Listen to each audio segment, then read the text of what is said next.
महाकुंभ अखाड़ा परिषद की बैठक में संतों के बीच जमकर चले लात घूंसे। आपस में भिड़े दो संतों के गुट, सोशल मीडिया पर वीडियो हुआ वायरल। प्रयागराज में जगह आवंटन और बैठने के लिए कुर्सी मांग पर हुआ था विवाद। उत्तर प्रदेश सरकार कुंभ मेले को अद्भुत बनाने के लिए करोड़ों रुपए खर्च कर रही है, उसके लिए जमकर तैयारियां चल रही हैं। वहीं दूसरी तरफ साधु संतों ने महाकुंभ से पहले ही कुश्ती का अखाड़ा बना दिया। दरअसल प्रयागराज महाकुंभ को लेकर अखाड़ों की बैठक में जमकर हंगामा हो गया है। संत महात्माओं में आपस में जमकर मारपीट हुई है। अखाड़ों से जुड़े संतों ने एक दूसरे पर थप्पड़ बरसाए हैं। इतना ही नहीं, लात घूंसे भी चले हैं।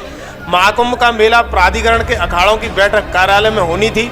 अखाड़ा परिषद इन दिनों आपस में दो गुटों में बटा हुआ है। दोनों गुटों के पदाधिकारी इस बैठक में आमने सामने हो गए और वाद विवाद मारपीट में तब्दील हो गया। दरअसल मारपीट की वजह से देर तक अफरा तफरी का माहौल रहा। संतों के बीच हुई मारपीट की वजह से बैठक भी नहीं हो सकी। बता दें कि प्रयागराज मेला प्राधिकरण की दफ्तर में बैठक होनी थी। प्राधिकरण ने बैठक के लिए अखाड़ा परिषद के दोनों गुटों को बुलाया था। औपचारिक तौर पर बैठक की शुरुआत होने से पहले ही हंगामा शुरू हो गया। मारपीट की इस घटना में कुछ संतों को मामूली सी चोट भी आई। मिली जानकारी के अनुसार पूर्व अध्यक्ष नरेंद्र गिरी की मौत के बाद ये अखाड़ा परिषद दो गुटों में बट गया है। कुछ मामले को लेकर अखाड़ा परिषद के अध्यक्ष रविंद्र पुरी ने कहा कि जमीन आवंटन को लेकर विवाद है। कुछ संतों की तरफ से हंगामा हुआ है।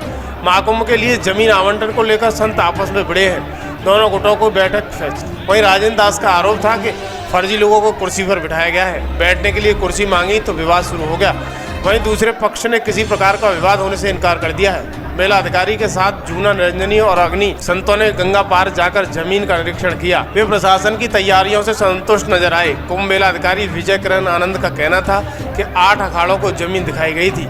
जो बचे हैं उन्हें शुक्रवार को सुबह दिखा दी जाएगी। घटना के बाद पूरी स्थिति काफी तनावपूर्ण हो गई थी और बैठक की प्रक्रिया पूरी तरह से रुक गई थी।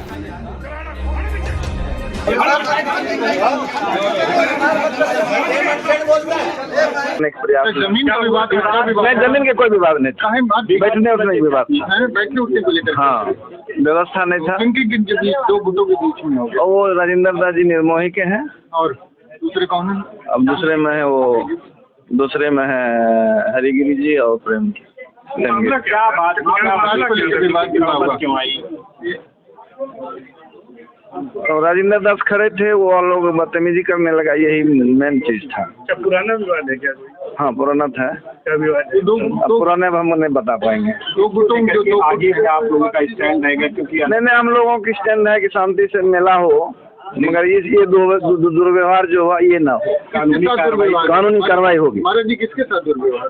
राजेंद्र दास निर्मोही अखाड़े के। उनके साथ मारपीट की गई? हाँ, मारपीट हुई है। प्लान भी नहीं हुई है। देखिए, अभी हम नहीं बता पाएंगे प्लान से हुआ, मगर घटना। अखाड़ा का जो जमीन वितरण होता है उसके लिए निरीक्षण का कार्यक्रम एक निर्धारित था। इसमें ये निर्धारित था कि प्रत्येक अखाड़े से साधु संत महात्मा जी लोग यहाँ पर पधारेंगे मेला ऑफिस में, और यहाँ से ही एक साथ ही जाने की परंपरा रही है। तो उसी परंपरा के उसमें सभी साधु संत महात्मागण जो लोग यहाँ पर आए थे, कुछ अखाड़ों से कुछ ज़्यादा प्रतिनिधि भी आए थे, तो वो सामान्य रूप से आते हैं। और उसमें अभी अखाड़ा परिषद में भी जो कुछ अखाड़ा एक तरफ है, कुछ अखाड़ा एक तरफ, इस तरह का इन लोगों में है। तो उसी में आए हैं जब, तो उसमें थोड़ा सा असमंजस की स्थिति हुई है, वाद विवाद हुआ है उनका। लेकिन तुरंत ही तत्काल फिर मेला प्रशासन और पुलिस प्रशासन ने पहुंच करके मैटर को सॉर्ट आउट कर लिया है। और एक गुट को हम लोग ले गए हैं और उनका निरीक्षण भी हो गया है। वहाँ पर उन्होंने निरीक्षण भी कर लिया है जमीन का और संतुष्ट भी हैं। और दूसरे गुट के लिए हम लोगों ने निवेदन किया है। यहाँ पर मेलाधिकारी साहब ने बैठक ली और निवेदन किया, तो वो लोग भी कल सुबह 10 बजे निरीक्षण के लिए अपनी सहमति दी है। दरअसल महाकुंभ 2025 का सफल आयोजन सीएम योगी आदित्यनाथ की प्रतिक्रियाओं में से एक है। ऐसे में यूपी सरकार इस आयोजन को दिव्य और भव्य बनाने के लिए कसर नहीं छोड़ रही है। महाकुंभ मेले में लगभग 40 करोड़ लोगों को प्रयागराज में आने का अनुमान है, जो कि पिछले कुंभ मेले की तुलना में 1.5 से 2 गुना है। महाकुंभ में प्रयागराज आने वाले श्रद्धालुओं का मुख्य गंतव्य स्थल त्रिवेणी संगम है। त्रिवेणी संगम को शहर से जोड़ने वाली सभी सड़कों का निर्माण तेजी से किया जा रहा है।